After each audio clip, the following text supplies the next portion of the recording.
Hello everyone and welcome to IVTV, the show where Ivy do a TV. Now it is episode 4, episode IV in Roman numerals, and I could not think of a better guest to see me through episode IV than a legend of the ballroom scene here in Wales. She has walked through the fire and come out on the other side, a smoke show. She is femme queen, realness, all of the categories. She has snatched trophies. She's been through so much, and I am so proud to be sitting with her here today to discuss about her life, her trials, her tribulations, her successes. She has so much to celebrate and to look forward to. She's just actually finished developing, producing and directing a film, which we'll get into. But without further ado, I am so thankful to welcome Alia 007. Bulgari-Prada. Alia? Bulgari-Prada. Not 007. Not 007. 007 and maintain. Also, I'm not a legend. You're not a legend? I'm not a legend, no. Okay. I would consider myself a star in the UK ballroom scene. Okay, I'm welcoming a star of the UK ballroom scene. She is Wales's first femme queen. Yes. You are the first femme queen in Wales. I am the first femme queen in Wales, yeah. You can own that? Yeah. Okay, and soon to be a legend. I'm soon to be a princess of Wales. I mean, I am the princess of Wales, but soon to be a up-and-coming legend. You are the princess of Wales. I am the princess of Wales, yes. Princess of Cardiff. Princess of Cardiff, yes. IVTV, IVTV, IVTV, IVTV, IVTV, IVTV, IVTV, IVTV, Ivy, TV, IVTV. So we were just talking about the film that you've just finished, Mistress Please. That's coming out, November 3rd? So it comes out in chapter November 3rd, and then we're going to be premiering it in different film festivals all around the world. And then I'm hoping to pitch it to a major network. Hopefully, I'm thinking Channel 4 will probably take it. Maybe BBC will take it, maybe. But yeah, we'll see. Yeah. I had no idea about this time in your life. I knew you, I'd met you, you were like firmly in the ballroom community, you were doing your thing, you were making appearances, doing your walks, doing the categories, but obviously you had a whole other life before then, before you kind of blossomed into the Alia we know today. So take me back to maybe that period of life of like what the film was inspired about, like what was that time for you? Why were you in that kind of space as a sex worker? Tell me more. Well, I've done like the mainstream jobs. I've worked in KFC, I've worked in like, public spaces where I'm always in my head about being trans, and I'm like, oh my God, I have to make sure my voice, I have to make sure this and that, and my co-workers don't know and whatnot. And I remember when I first started working in KFC, as the regional manager of that store was like, oh, they found out that I was trans, they moved me to a different store, and I was like, okay, like a lot of things like that happened. And then also, oh, right now, papi. No, right now.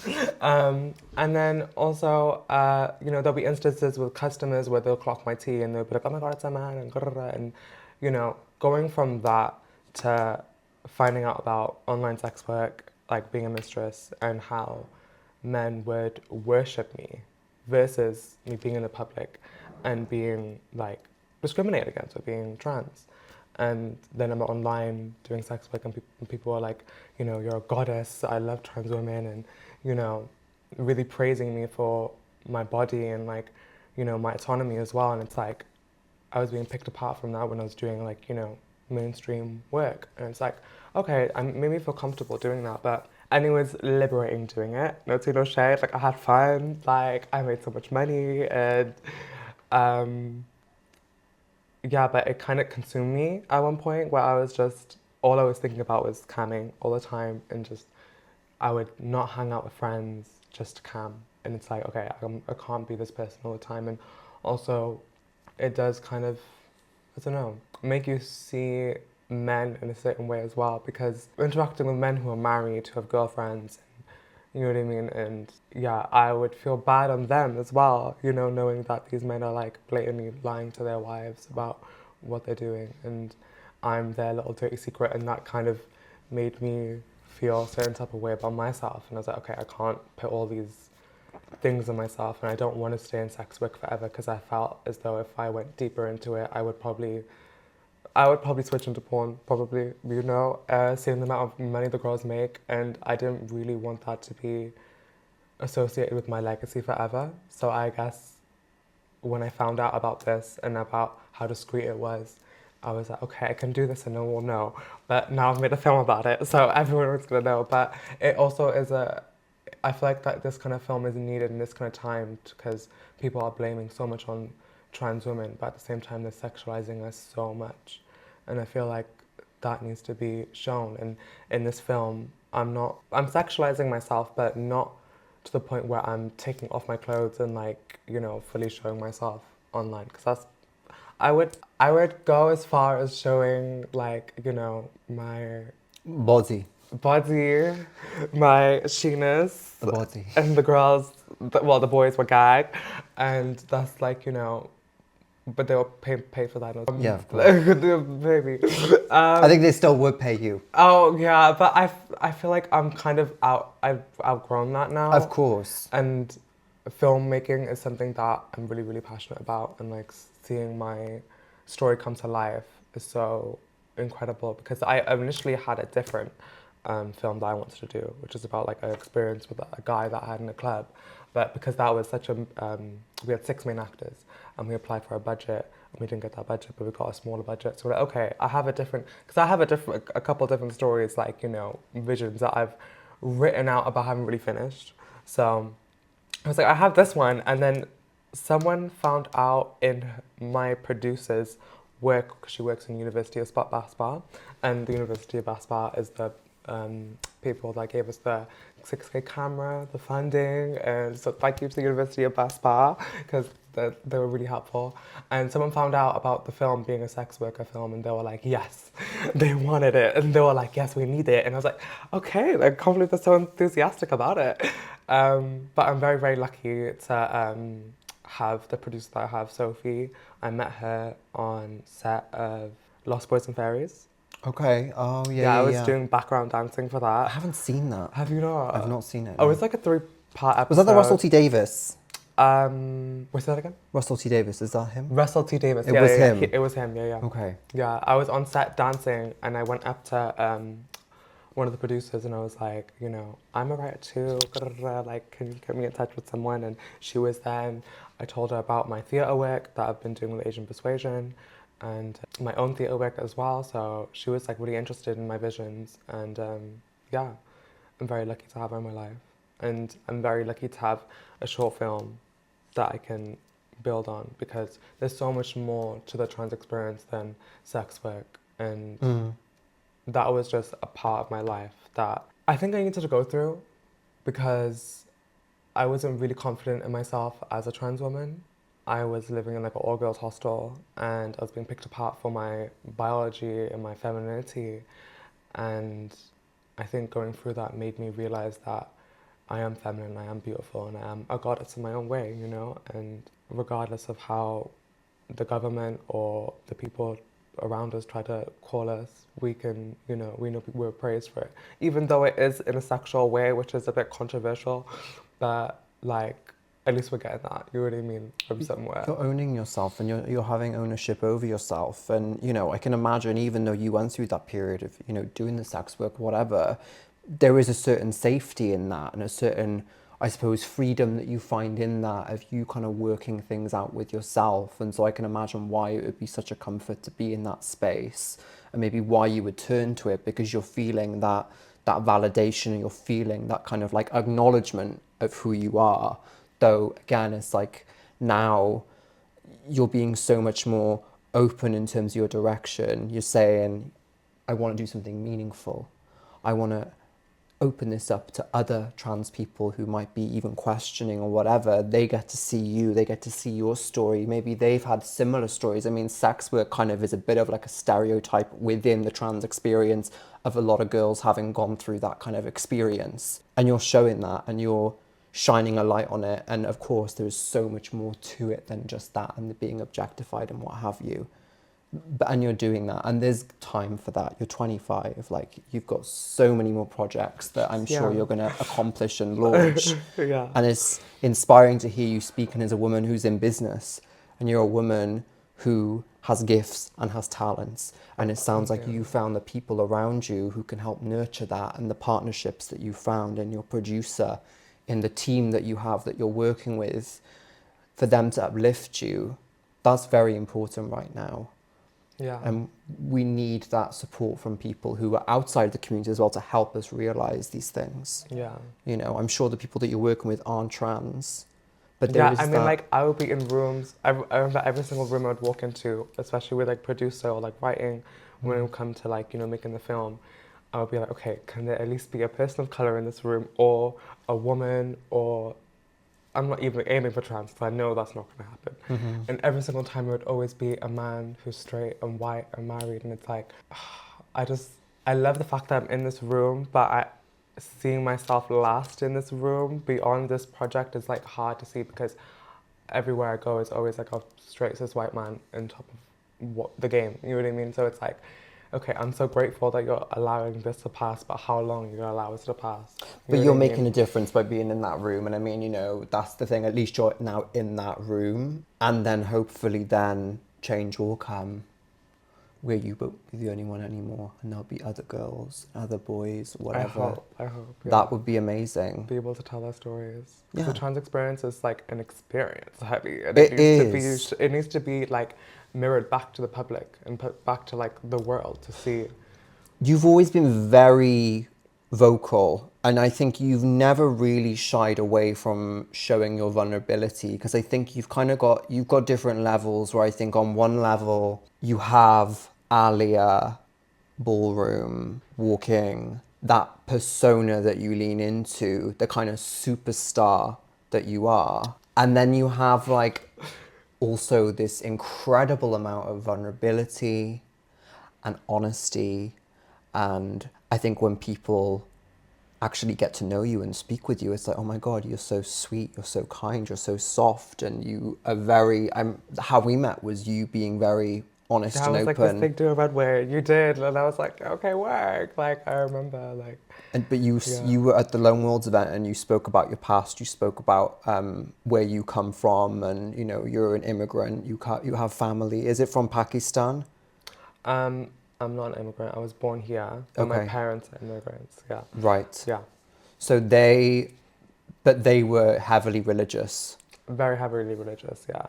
Because you spoke about that very openly at the Canopi Queer. I remember you had like these pieces of paper that you handwritten.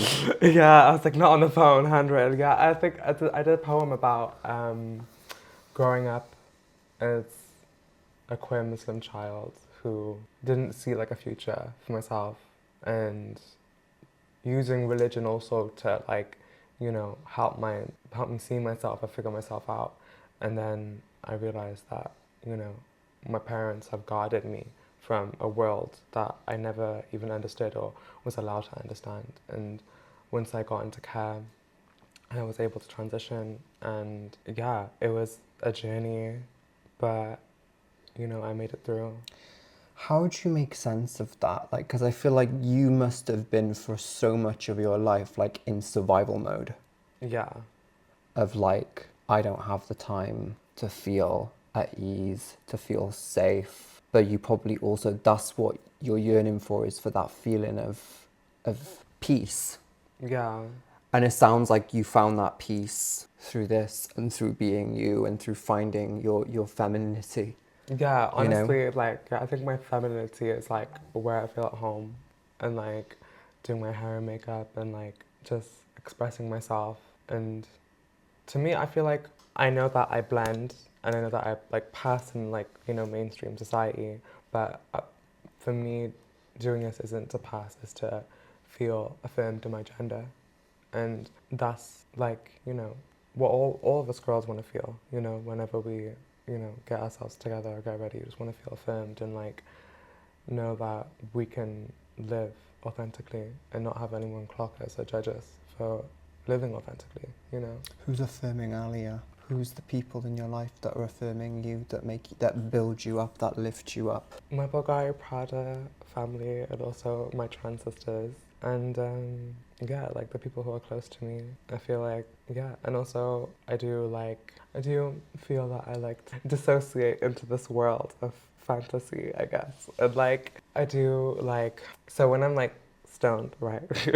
And like I listen to music and whatnot, or I watch a film and something, and some sort of feminine, divine femininity like will take over my brain, and I'll just like replay a clip or like, you know, a vision I had in my mind, and it'll come out in a makeup look or an outfit. And I think getting excited to live every day authentically and to be myself at a ball or be myself at, you know, this, you know, like whatever it is, I think that just, it like scratches the itch of like the little boy who wasn't able to express themselves. And now the little boy is a big girl. The little boy is a big girl. She's a big girl Honey. now. Yeah, I mean, I'm really excited to see what is coming for you, because I know, girl, like, you've done so much in so little time. Yeah. And you were I have to credit like everyone who like helped me. Obviously, like being in the Welsh Ballroom as well has helped me so much. I think that the person who made the scene as well, I have to give credit to him too. But like ballroom is an unsafe safe space in the sense that like there are like many big characters in ballroom, and people are there to get a grand prize, and there's money involved, and some girls will, you know, get down and dirty.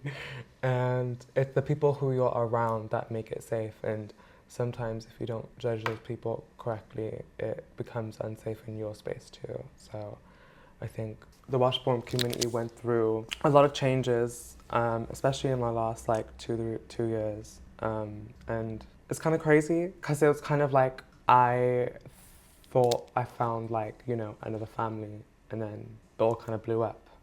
Why? Egos? Money? Was it money? Money, egos, community, businesses, so many things were involved. And I probably shouldn't be spilling this tea as well.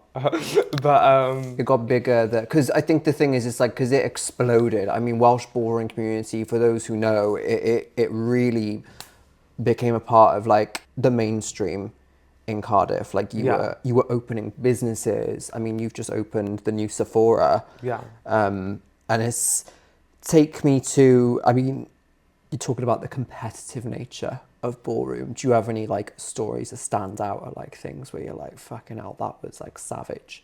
Was there any, were there moments where you're saying, no, girls will do anything to get that grand prize? I'm imagining like Mean Girls in my head of like people like, I don't know, I mean, posting pictures. I mean, it's kind of like, it's hard to get into the tea, but I guess I can tread and on the tea. Tread along the tea, tread along the rim. Along the rim. So, like, people who were like in the lead of our scene, and the person who was in the lead of our scene was very competitive, and they came from a very competitive background, and they knew how competitive ballroom was, and they put their pressures on us, and we felt like, you know, this is not how we process things and how we process our combat skills when we're getting ready for a ball or whatever. And sounds like you're going into war. I mean, it is kind of like you're going into war. The bigger the scene, the more like, you know, for me, I feel like there's more pressure. Like, I think the biggest scene I walked in was Paris, and at that point, Welsh Ballroom kind of has just crumbled in a sense, and we found Bulgari-Prada, and we're very lucky to have found Bulgari-Prada. And so you're a mother? No. I mean, yes, I'm a mother to 2 kids that haven't walked a ball yet, so I'm just getting them ready. But I'm not a mother to any active walkers at the moment. But I do have nieces, so yeah. But I don't know, I guess for me, when everything happened with like Welsh Ballroom, I was already kind of like, okay, like, you know, trying to fix everything out with that, and it all kind of blew up. And then we had community members and like different kind of Clicks. cliques, and the glue wasn't gluing, the lace bond wasn't bonding. And yeah, I guess now we're kind of like in different cliques, and yeah, I think people are in different places as well. Can I ask you, do you think there's ever an opportunity for it to get back, or do you feel like it's too beyond? I think I would love for everyone to be cordial again. I would love for everyone to be in the same room again. I would love for everyone to attend the same ball.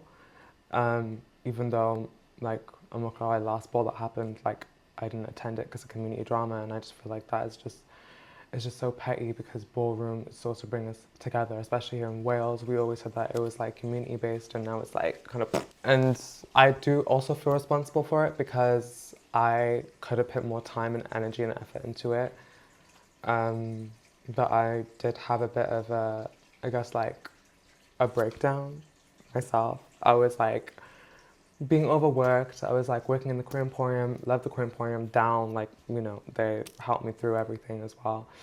But I was being overworked, and I was working, you know, doing night gigs, and I think it was like Pride or Christmas time, and it was like I would work all day in Queer Emporium, then I'd do a dance gig for Welsh Ballroom, and I ended up like Burning out. And yeah, and then also at the same time Welsh Ballroom Community was kind of blowing up as well, so it was like so much was happening, and in the same breath my personal relationship with my boyfriend at the time was breaking up, and it was like boom boom boom boom boom. But it sounds like, though, to be honest with you, and I'm just gonna keep it honest, sometimes things have to break down and create space for new, better things. Yeah. And I've always seen you and I've thought you're bigger than ballroom, and that is not the, I mean, that's not the thing that I think defines you. yeah. I don't think you should define I'm yourself not bigger to than that. ballroom. I would say that like I love ballroom and I love expressing myself there, but I also do feel that I have other avenues that I can express myself That in. are more personal to you. Yeah. That are more like what you're doing now with your film. Is like that. Those are real kind of creative self passions that are like for you. Do you know what I mean? And that's like a beautiful thing that you have now, this time to really explore your other talents and to actually like know where your strengths are. And I think sometimes things kind of, yeah, they do break away because there's actually something better happening. and more in alignment with you. And it's not to say that you weren't in alignment with ballroom, whatever, or that ballroom, I'm not trying to discredit ballroom for what it is. I think it's amazing what they do. Yeah. But it's not, Alia is not like dependent on it. Yeah, no, it's You a have jigsaw piece to all the other It's a jigsaw piece of Yeah. a much bigger puzzle Yeah. that is you. Yeah. And it's like, it's just wonderful to see you recognize like just the breadth of what it is that you can do. And, you know, developing scripts, directing, acting, producing, like those are the skills that we're really going to have to teach each other and learn, because, you know, I was saying with my guest Raven last episode, I said to her about My sister.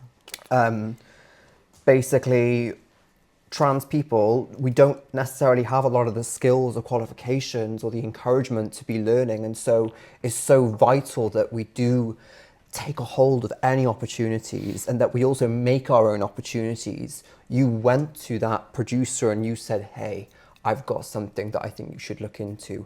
You did that for yourself because you fucking love yourself and because you have dreams and the fantasies. And I feel like it's starting to manifest and you're starting to bring it into your reality. Boyfriends, men, who gives a fuck? I said this to you. I was like, and it's so stupid because like I can completely identify with it, of like guys taking up so much energy, and it's like unnecessarily. I think They should add to what is already going on, because there is a lot going on besides your tits, okay? There's so much going on. Yeah. Like, holy shit, like, you're a gift. You're such a gift. I don't think you know fully how much of a gift you are yet. I think you're still like finding that out. Yeah, yeah. I mean, I think I have like I experienced a lot when I came back from Madrid as well. I have like a humble complexity. I think when I'm You're so humble. You're very humble. like, I think especially when I was leaving, because I did very well, mashallah. Like I did like I think I got like 4 grand prizes on that ballroom trip, and no, actually it was 5 grand prizes. And people were like boasting me up and being like, yes. And Mus was like, how come you're not like being cocky or anything? And I'm like, I just don't have that side to me to be cocky. You know what I mean? I think it looks ugly, I think. You know what I mean? And I think I love getting compliments, but I don't want to ever have a big ego. I don't. Did you do it for the grand prize though? No, I wanted to go and show my talent. I wanted to go and get Baby Vogue, snatch the grand prizes so that I can progress into Femme Queen performance, which is a bigger performance than anyone's doing in Wales right now. So it's a lot of pressure. So right now, if anything, I feel a lot of pressure, and I need to up my game, up my skills in Vogue Femme, so that when I do come out for Femme Queen performance, I am a strong competitor for the girls. And so yeah, I guess I feel a lot of pressure in that as well, because Wales hasn't really, I mean, Bruna, my sister, she lives in London, but she started the scene with us as well. She's been doing amazing since she's gone to London. Yeah, I've met her. Yeah. She's been doing so well, and I'm really proud of her. And I remember when she was living with me, she was like, I'm going to London, do you want to come with me? And I said no, because I had a boyfriend at the time. But if I didn't have that boyfriend, I would have gone with her. And I felt like if I went with her, I would have been in a different place. But everyone has their own journey. Timing. Everyone has their own timing. Yeah. Divine timing. Yeah. You know, you gotta. I think God also, because I think we both believe in God. Yeah. Which I think, like, yeah. you know, we have different. I'm not like a Muslim. I'm not, you know, but I'm not even fucking necessarily Christian either. But like, I feel like there's this power that I think goes with when we're ready for something. I think we get given tests and we're getting tested by God. And he's testing, he's saying, can you handle that? I think you had to work through some things before you could even get to that.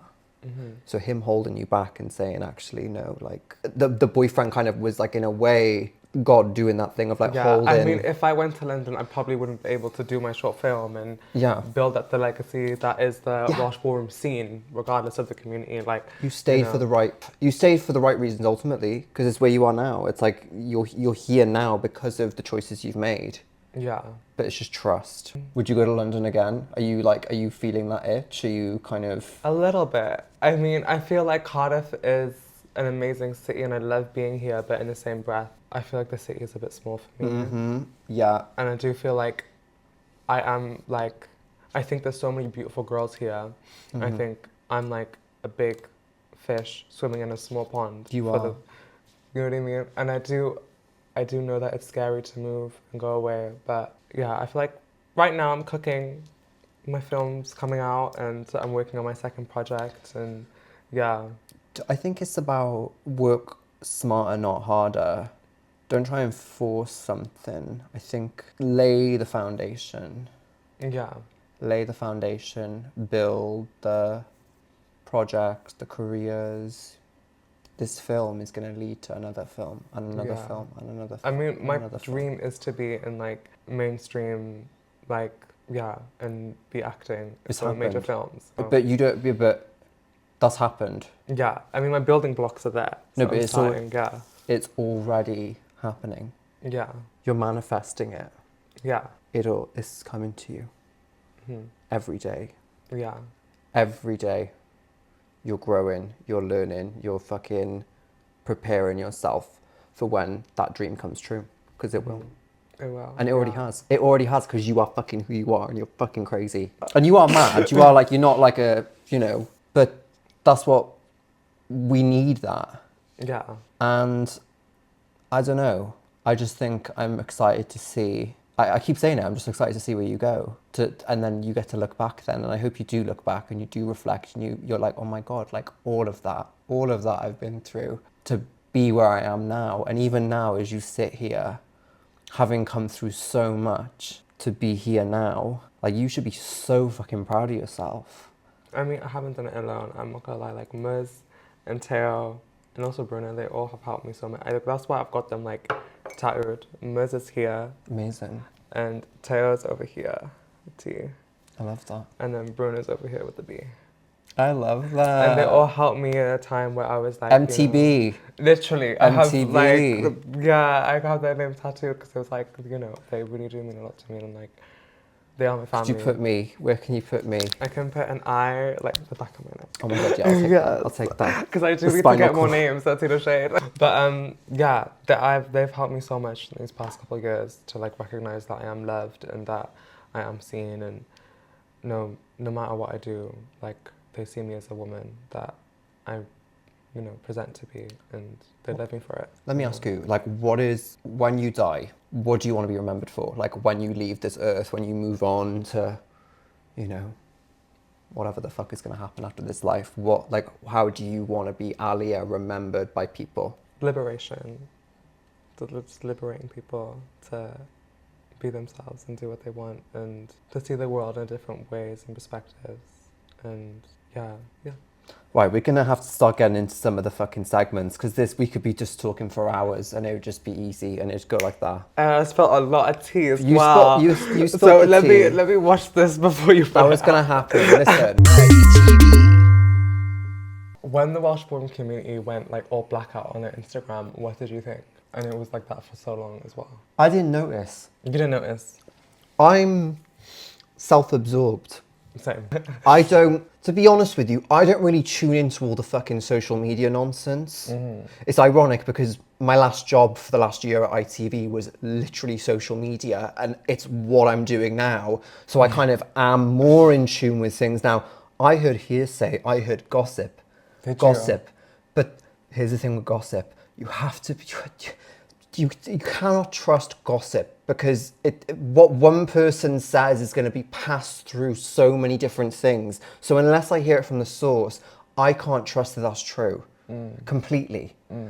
So you have to take people as they come. I'm very much a thing of, don't ever fucking tell me what to think of someone, because I'll make up my own mind. Based on what I know, based on my own feelings, my own intuition. I like to think I'm a good judge of character. Was I surprised? No. No, because I know the kind of egos, the kind of personalities. It's like it's like a balloon. It gets bigger and bigger and bigger and bigger. But then I think it's growth has to be something that happens very consciously, slowly. I think pressure is good, but too much pressure is going to burst that shit, because you have to maintain that. And then when money gets involved, money is the root of all evil. Yeah. It is what causes so much. We look at now, the world, it's all money, power, people, and we're collateral for that, obviously. You know, we live in that collateral place, but we move, we make the most of it. And again, like ballroom, yes. Has it had its high? Yes. Has it had its low? Yes. But like things can never be the same forever. Like the culture of ballroom has moved so differently through the decades. So what ballroom's going to be like 20 years from now is going to look completely different from what it was 20 years ago. And change can be a good thing, actually. It's about evolving. It's about, you know, moving with the flow, as opposed to, do you know what I'm saying? Yeah. But I feel like I'm going on a tangent here. But yeah, I'm not, the shit I heard, I wasn't surprised. You know, but what I do know about ballroom is that there is a lot of love there, and there is a family, as you say, and you really found your family, you know, as someone who I felt like you've had a very lonely life, especially early days. You felt very alone. Am I wrong in that? Yeah. Yeah, I'm right in saying that, right? Yeah. And it's like, so you've put so much of yourself in that, as have all the people who step into ballroom. They fucking give their lives and their sweat and their fucking commitment, and it is like beautiful, you know. And but what I love about is the OTA. Oh yes. Open to all. Open to all. I was going over the ass. What? Open to all. But it's that kind of, you know, it should be celebration. It should be, why, like, let's not. I think especially just get power and like people wanting to keep their power when, I think all of that just comes into play. And then people who aren't ready for positions, who are trying to do the positions as well. It was just a lot of, but now we've moved on from it, and I just hope, I hope to see our community just like be able to be under the same roof and be cordial and be up all together. And I mean, I do, This segment is called What You Saying. What am I saying? What are you saying? What is something that you are absolutely obsessed with right now, that you cannot get enough of? You're like fixated on this. As I speak to you today, what is something at this very moment that you are like, oh my God, obsessed? I'm not gonna lie, I've been thinking about hair extensions a lot. Hair extensions. Are these extensions? Yes. Those are extensions. Well, my real hair is like, Because you got the edges and you... this is my real hair. Yeah, beautiful. And then these are the extensions. I couldn't tell the difference, honestly. That's crazy. Thank you. I wanted a little bit of length. Does it hurt? Does it damage your hair though? I mean, a little bit. It depends how you clip them in. I like braid the back of my head so that they have like an anchor to hold on to. Like an angle? You're like a ship. I have the kitchen and everything with the... Oh back my here. God. No. Like, literally put your hand back there, feel it. No, like hold the scalp back there. Oh my God, yeah, innit? Yeah. Scalp massage. Eamon, I remember you were doing a photo shoot, you were getting ready, and you were just like taking this The braiding my hair down, yeah. Yeah. Oh my God, Eamon killed it at the Nosweithia Vogue. They were at the Nosweithia They were at Vogue? and they did Sax Siren. Fuck off! And they went off. It was incredible. It was incredible. Oh my God, I should have been there. So you're obsessed with hair extensions. Yes, I've I never actually had a am. hair extensions. Have you not? My hair is too... You have a lot of hair though. I've got a lot of hair, and it's like Yeah. I was going to straighten it today, and I was like, you know what? No, fuck it. I can't be arsed. It's just like it's But too... I love the natural wave. I know. And it's like it's just unruly, and I feel like the extensions would just... I don't know. No. I feel like if you have the time and the energy for it, Yeah. then it's fine. If you don't, then it's just a burden. And I can't do nails anymore. I've given up now. I'm just like, they're always fucking breaking. They're I've always been fucking... having press-on nails and acrylics since I was 16.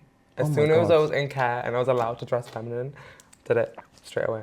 Yeah. I remember the first time that I dressed femininely and I went to the store. I put in clip-ins, high-waisted jeans, black t-shirt, and some sunglasses, but I had a mag on, and some like chunky black shoes, and I walked around like the area that I was in. I think I went to Tesco, and then I went to like some like food store, and I remember feeling so self-conscious but so liberated. And I was like, okay, I can take off the sunglasses now. And like, okay, like I can switch my hair out now. Like I remember like, those first moments of femininity are like ingrained into my brain, especially like at the time I was like 15, 16 years old. So yeah. It's pure as well. It's like it's just doing it for you. Yeah. It's always been for me. Every time I get dressed up is always for me, and I feel like, especially the way that women dress today, and it gets misconstrued, and people think that, you know, by me dressing a certain way or wearing a low-cut top, I'm like, you know, trying to... A slag, yeah. But for me, I'm finally able to, you know, present this way and have, you know, gender-affirming body parts. So why wouldn't I want to see it for myself? And you all the are a time, slag, really? but you're my slag. Yes, I know. I am actually a relationship kind of girl. Yeah, no, you are actually. Yeah, you're I've very been in monog. relationship. I think my first relationship was 18. I was in it for, I think, a year and a bit. Second relationship, I was in it for 3 years. Came out of that last year. Now I'm in a relationship that might be ending today. I don't know. Is that who the phone call was? Yes. Puppy. Puppy. Hi, Puppy. Oh my Listen, God. right. But you've never really been alone then? I mean, in between the relationships I've been alone, I think after my first boyfriend, I was like monogamous for like a year, and then I started hoeing about. But I haven't really spent, I think, a lot of Alia's time alone now, because I've been in relationship, and I think... Do you think maybe that would help if you had that time Because I've never been in a relationship. Yeah. I know, and it is, I think it is very rare, but, and actually I should stop saying that. I mean, it's just a different kind of relationship for us. You know what I mean? It is. It's a situationship. It's a It's situationship. it's a fucking whole. It's the trenches for girls like us. It And is I the think trenches. because it is the trenches, it kind of scares me to like. You think the person in front of you, like, who else is gonna? Is it like you think who else is gonna love me when this person is giving me that love? Yeah, and also I think like it's probably daddy issues and shit. You know. Oh, 100%. But again, like, we live on a world with so many people on it. Yeah. Do you not think for one moment that that kind of love that your like soul yearns for, the kind of love that you pray to God for, that's not around the corner for you, and that's not waiting for you, because it fucking is. Yeah. You know, someone who makes you feel less than and who makes you feel shit about yourself, that is not the love you want. That is not love. Yeah, yeah. I think, I don't know what it is about, like, as soon as before I transitioned, never dated. Never ever dated. Never, I think the only thing I did is kiss my best friend in high school. Apart from that, never dated a guy whilst I was presenting male. And then as soon as I transitioned, that's when the interest of dating started. Because I was finally affirmed to myself, because I never saw myself as a guy with a guy. I always saw myself as a girl with a guy. And I think when I felt that first like moment of being with a guy and being like protected and held and stuff, it's a drug. It honestly is a drug, and I'm addicted. Hi, my name's Alia, and I'm addicted to serotonin. It's so, yeah, and I think I chase it a lot. Don't chase it. Yeah. Don't chase it. It chases me as well sometimes, but let the right one chase. You know, it's having that power of discernment and that wisdom to be like, you know what, like, what is it that I'm willing to accept? What is my standard that I'm holding for myself? What is that, like, you have to cross this threshold to get in and to get access to, because to know you, to get access to you is a gift and a privilege and an honor. Thank you. So that person should fucking know that. Per. And you should know that. And fucking Me too. set the fucking scene. Yeah. Yeah. You decide. You lay the rules out. It's like you fucking being dominatrix. I know. You like I bring. think the It's older I like get, you need some of that kind of like energy back in my life. Yeah. Yeah. But because it's. But the thing is, I'm not dominant. Like, naturally, I'm submissive. I'm not dominant. I put that act up. You know what I mean? I think there's a way of, like, I think having, being assertive. I think being assertive is incredibly powerful. And I think you can still be feminine and soft and be assertive and be like, I'm open, but I also know when to say no and to step away and be like, that's bullshit. I'm not accepting that kind of thing. I'm not playing your game. Because they want to all come up and play games, all these chasers. And I'm like, no. Yeah. No. And it's taken me fucking ages. I'm 27 now, and it's like I'm finally starting to get it. Like, not worth my time. It's a waste of my time. Where else could I be putting my energy? I could be putting my energy into this podcast. I could be putting my energy into other areas of my life. That's exactly what I'm thinking. And that's when the manifestations start to come in, and the work and the, you know, if you, I think it's easier when you're single as well. You know, I saw this post. This this person made an article and they put it on Vogue, and it says, girls who are in relationships are less interesting than girls who are single. And like, I think that's like so true. Look at me. Look at me. Look how fucking crazy I am. I think it's true. And like, I mean, you're interesting anyway. Yeah. But I do think that when you have a partner, it stops you from doing some things that you would want to do personally because you want to be with them and you want to spend time with them. But you're allowing that person to have that kind of power over you. But it's the thing of the daddy issues is like you're recreating that situation, because I've been there, and I know in those situations that's what I'm doing. I'm recreating that dynamic, and it's like, why? Yeah. What part of myself is choosing this?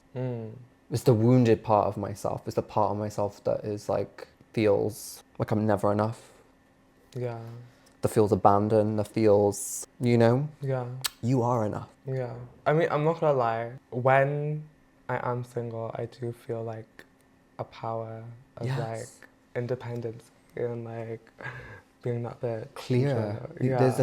There's a clarity, and it's But in the same breath, being with someone does make you feel like the world is a better place. with the and, right like, one.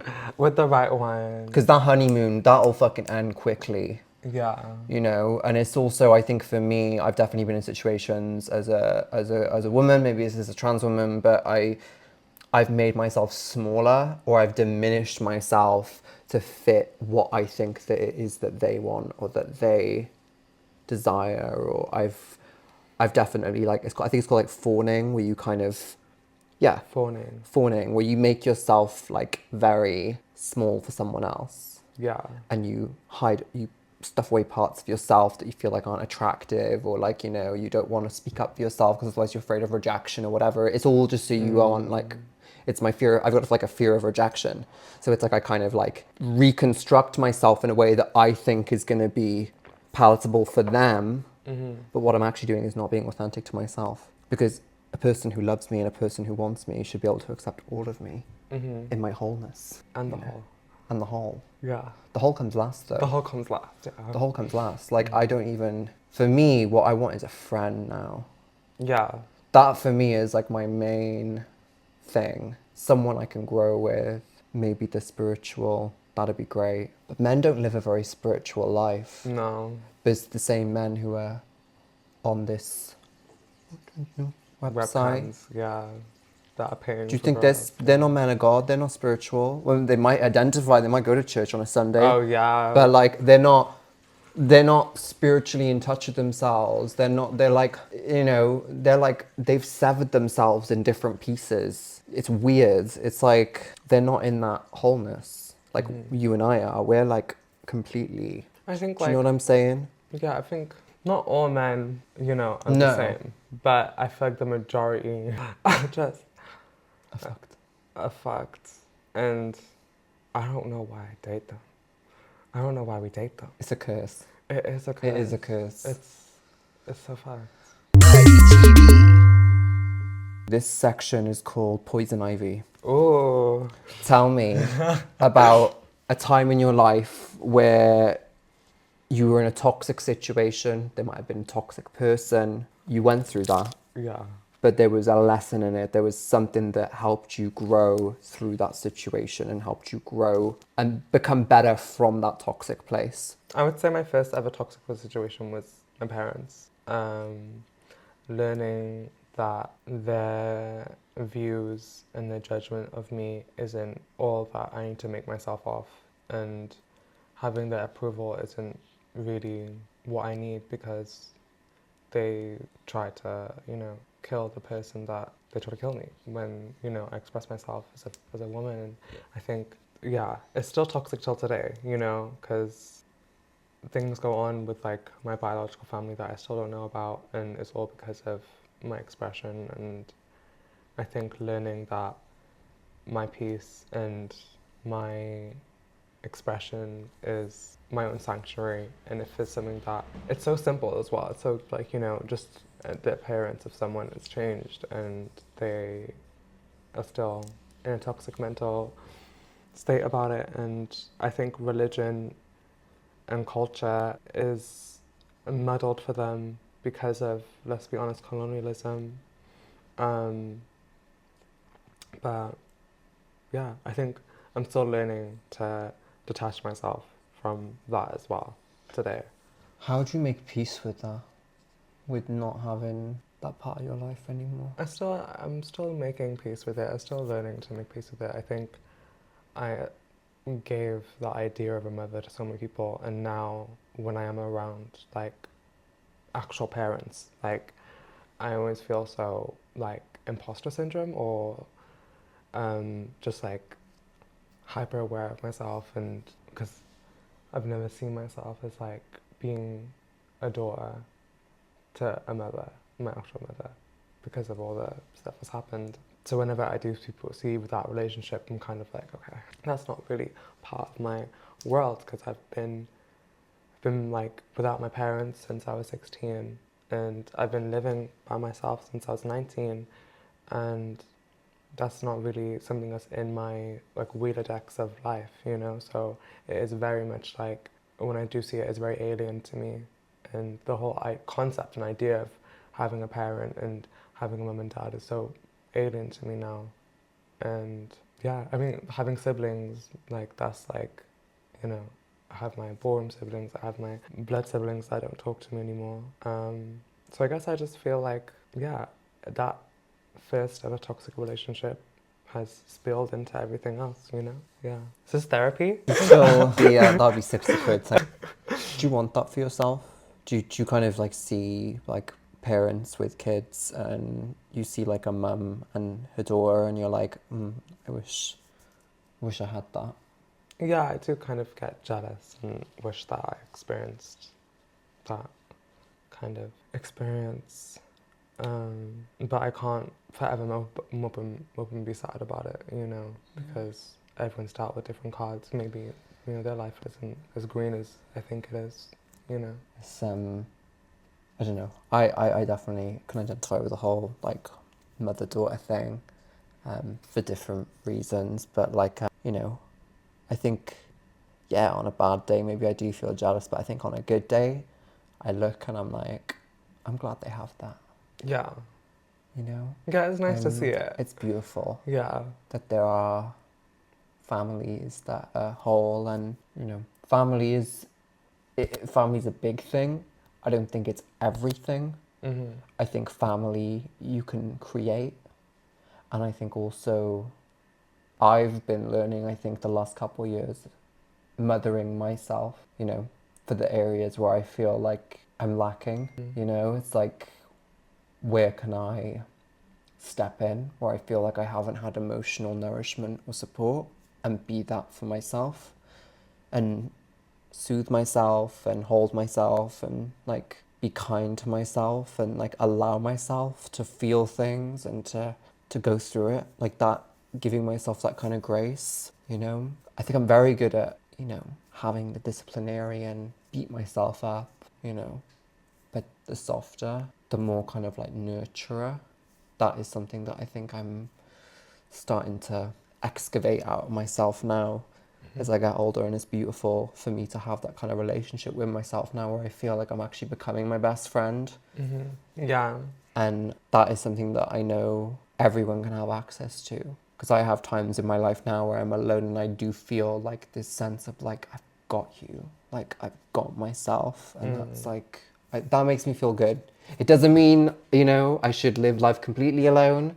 No, I understand what My you friends feel. are important, but I feel good knowing that I have a home here in my heart for myself, because I think I've oftentimes looked for that outside of myself, Yeah. and I had to realize it was in me all along, and the love was there all along. I just had to give it to me, and not to people who weren't worth my love, my heart, because I got a big heart. I know you do. I know. And I have the walls, you know. Oh, baby. Yeah. I know. But we have each other.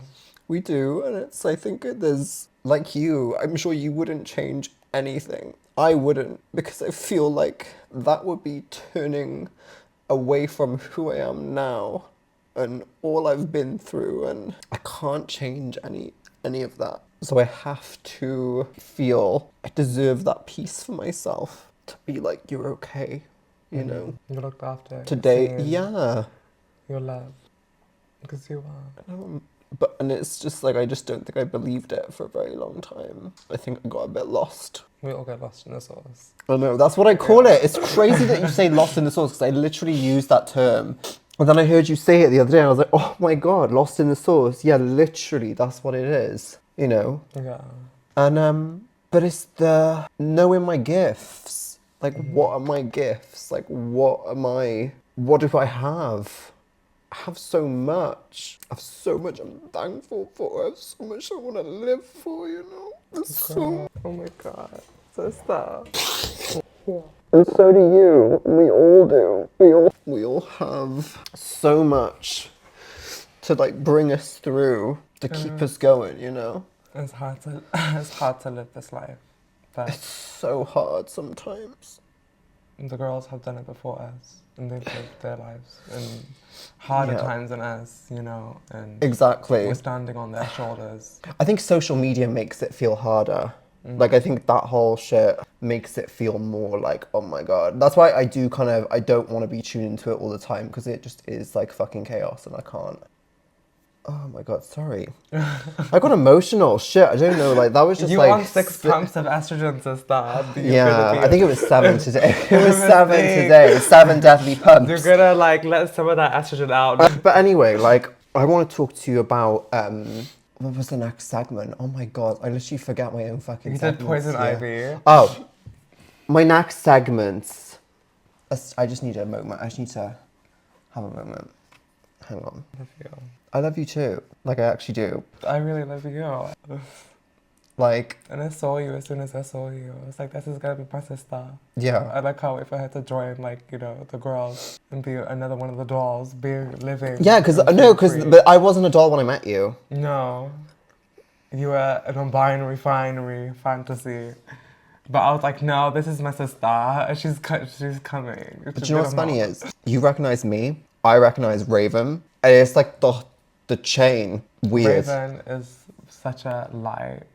She's so. I remember going to She's Greece so with funny. her. She is so funny. I love her She's down. so funny. I love her down. Like, yeah, she is such a sister to me as well. Yeah. And she is such a light, and I love having her in my life. She's so she's very sensitive. I think she has her walls and her guards like we all do, but like Yeah. inside she's so like soft and just kind. So kind. Medication when I came back from Madrid, and she was like making sure that I'm okay, Yeah. buying me like cough sweets and stuff. Like She's she is the sweetest one of the most heart generous ever. people I know. Yeah. This section is called IVY though. IVY though? IVY though. Okay. IVY though, why is this even a thing? Why Okay. is this even? This is so ridiculous. Like, why does this exist? Okay. Is it necessary? Is it even necessary? Yeah. Is she even necessary? Is she, oh my God. Is she even necessary? Is she even necessary Tell me. though? IVY though. The government. The government. Honey. Yes. We might have to cut this part out. Okay, go, tell me. What, the government? Yeah, talk to me. Why do you feel like, why though? I just feel like we just don't need it at this point. Like, just chop it. You know what I mean? The whole thing, it's a mockery of a country, honestly and truly. And It's theatre. it's theatre, honestly and truly. Yeah. And IVY though, with fascism, too. Have you seen Angelina Jolie? What? IVY though. Jolie used to like... Did I say Angelina Jolie? It sounded like you said Angelina Jolie. I was like, what are you saying? Oh, I always speak too fast. Angelina Jolie. Angelina Jolie. She should be Angelina Jolie for the Prime Minister. Jesus. Honestly and truly. But it's, yeah, the government, listen, it's a broken world. Yeah. And it will make you feel like you're broken, but you were never broken. Yeah. The system is broken. And tries to break other people to fit and to exist within it. But we're not. I think when we came out of the pandemic, everyone just started doing crack in Parliament or something because it's just been going crazy. It was You know what I always mean? crazy though. Yeah. I think it was always crazy. I think things were shone upon following the pandemic. I think there was more of a light on how things always were. Yeah. And people began to see things for what they were. I don't think necessarily things have gotten worse. I just think that there's more of a fucking, like, you know what? No. Yeah. Hang on a more of minute. an uproar. No. I don't want to live like this. I don't want to fucking live like this anymore. So let's do something about it. And you're fucking doing shit about it. Us doing this, ballroom, whatever it is, creativity, community, that's our response. That's us being able to do the most that we can in our immediate world. Because, you know, that's how you change the world, is through your immediate world. Be the example, be the exemplar, which you're being, which I try to be. I tried to be too. Which we all try, but that's the thing, it's the trying that fucking matters. Yeah. You try. Yeah. Actually, no, Yoda does say, do or do not, there is no try. But you know what, Yoda? Like, I think there is also something to do with trying. Because I think eventually when you try, then you do start to just Succeed, do. yeah. It's like a habit. You kind of have to, Keep going at the hamster and then it wheel, take becomes, off. then Yeah. it, but then it becomes, but that's how we can all. Do you know what I mean? But I think that's just life. Everyone's trying to be like, you know, the best version of themselves. And sometimes we succeed in that, sometimes we fail. And some people are the absolute fucking bottom pit of hell Yeah. version of themselves. Honestly and truly. It's like they are in the fucking gutter. Yeah. Literally. You know, we Ely. could, yeah, go to Ely. Take the 17 up. Or the 18, whichever one you fancy. I think they must obviously take different routes. I don't know, anyway. In this podcast, Yes. I got a section every episode where I rip off a podcast that will go nameless. I ask my guest a question from the previous guest, and I will then ask you to leave a question for the next guest. Okay. So I got a question for you from our previous guest. Yes. They ask you, are you Alia Bulgari-Prada, taking it back to the day, or are you voguing in a femme way? I'm voguing in a femme way. I don't even think... So, right. What does that mean? I think she's asking me, are you going to give us an old school Vogue, or are you going to give us a feminine Vogue? You're feminine Vogue. I'm feminine, yeah. Sometimes Cover of Vogue. I'm too sexy. I need to stop doing that. There's no. I'm There's too no such thing as too sexy sexy. You're not too much. You can never be too much. Never too sexy. Never too sexy. They feel good. They feel quite like ripe today. It feels good to squeeze Mine them, feels. don't I they? know. It actually helps them grow. It's actually Yeah. it stimulates the thingy. You have Anyway. to massage them. Yeah. You do. You Yeah. got a massage. You got a massage. Tell me what's coming up for you. What are you excited about that's coming on the horizon? Projects, events, stuff that's happening with you. So I am co-hosting this event that's happening in Canopi. It's a queer office party for freelancers. If you want to come along, if you guys want to come along. When is this? This is in December. A poster will be posted on social media when we have confirmed a date. Also, I am working on music as well. I have been working with this producer called Kiki. You know of them? Blonde girl, sis. She's fab. Okay. She's fab.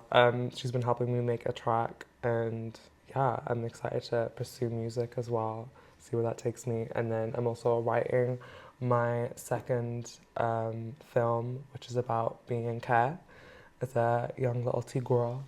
Like Tracy Beaker. Like Tracy Beaker, but trans. You're like the Muslim trans Tracy Beaker. Oh my god, yes, literally. Yeah, so yeah, I'm excited for my project. As also for coming out for Femme Queen performance in the new year. So I'll be shaking it up for the Femme Queens of the UK. We're doing that way, yeah. Where can people find you? Alia Bulgari-Prada. And then Alia 007 on TikTok. Yes, because I'm a 007 in the main scene.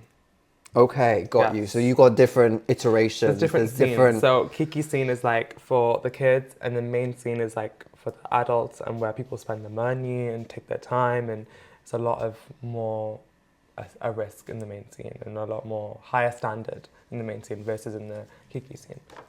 Yeah. Is there anything that we haven't talked about that you would like to shine a light on? I think we covered everything. We covered a bit too much sometimes, but We shall see. We'll It'll see. come out in the footage. Yeah. But yeah, I think I want to shout out to Muz, shout out to Teo, shout out to Essen, shout out to Becky, shout out to Raven, shout out to Kabina, shout out to Erin, shout out to Saren, shout out to Soso, shout out to Naya, shout out to IVTV for having me on. And yes. Mwah. And by the way, she smells amazing. Like, if this had smell-o-vision, holy shit, guys. What is your perfume? It is some Dior perfume that my daughter actually gifted me. It's beautiful. I forgot to you. put anything on. I'm just like I was sweating. like, from it. I smell like sweating. I was scared that I was going to smell like marijuana.